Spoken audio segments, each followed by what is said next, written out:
Yes, Dr. Kalibala Samuel.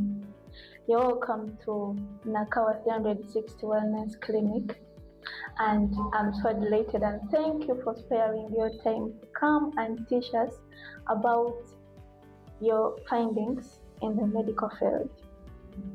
Thank You're you. welcome. Mm-hmm.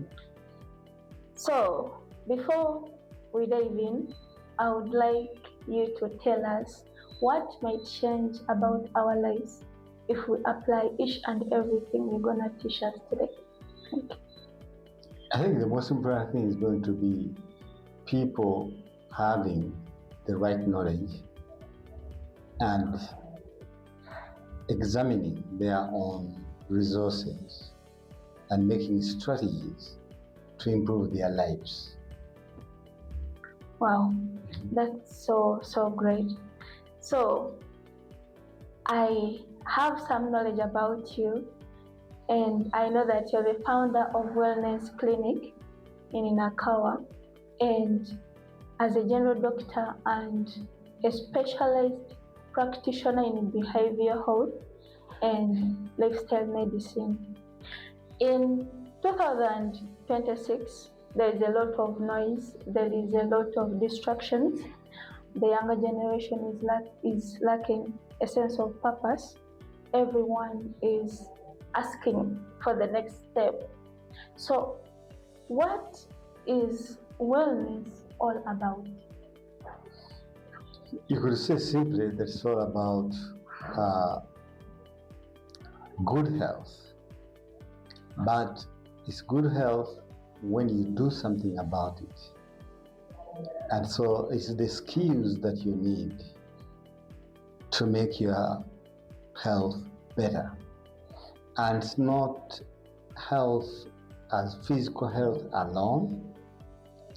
Wellness encompasses the good functioning of the biological and physical body, that's one part, but also the functioning of your emotions, your things that keep you excited or depressed, and then the functions of your brain. And then let's not forget good spiritual establishment of oneself. I think that's what wellness involves. It's not just the physical and biological aspects of health, but more of the also the social aspect of health in terms of relationships with the people around you. Wow, that's so good. So, what you mean is that wellness is more of what we think of our thoughts, how we conduct ourselves in the society, and so on. That brings in this part of the behavioral health, right? Mm-hmm. So, may I know what is behavioral health? Yeah, behavioral health is a person identifying their own behaviors or habits which can improve their health or which can make them have poor health. So you identify a behavior such as, for example, the type of food you eat, and say, when by eating this food, is this something that improves my health, or is this something that makes my health deteriorate? And you need that in order to make choices. Again, the choices are made by the individual, and that is based on a good understanding of the knowledge, but also a good understanding of your own behavior and what things, what are your incentives for doing certain things. And then you can go on either to increase the behavior that is good or to decrease the behavior that is bad. Wow, that's so great. So, what can make me, or what can influence me to come and seek for knowledge about behavioral health? Yeah, I think in the first place, I think everybody needs a good understanding of key elements of their own health. if everything was okay and people were available, resources were available, the person should know their blood pressure. Yeah, so with blood pressure, for example, every one of us should know our blood pressure. And the reason is that blood pressure is very much in our own control. And it's something you should know about yourself, like you know. And then the other things also, you need to know your height, you need to know your weight. But in addition, you also need to do some tests. As a normal person, you need to know your random blood sugar. And all these kind of screening data that you need to know about yourself helps you to begin adjusting your behaviors or to begin questioning your behaviors, because you might discover that according to your height and your weight, you're classified as overweight. And then you say, oh my God, I don't want this being overweight to grow into being obese. So then we can discuss what you need to do in order to address the weight issues. You may develop a strategy to increase your activity, or you may develop a strategy about your diet. Wow, that's so great. That means if you bring it like that, does it take us to coaching? Like you coach me about the lifestyle that I have to take, right? Yes. So coaching, let's give an example of coaching a football coach. Football coach doesn't play football for the player. True.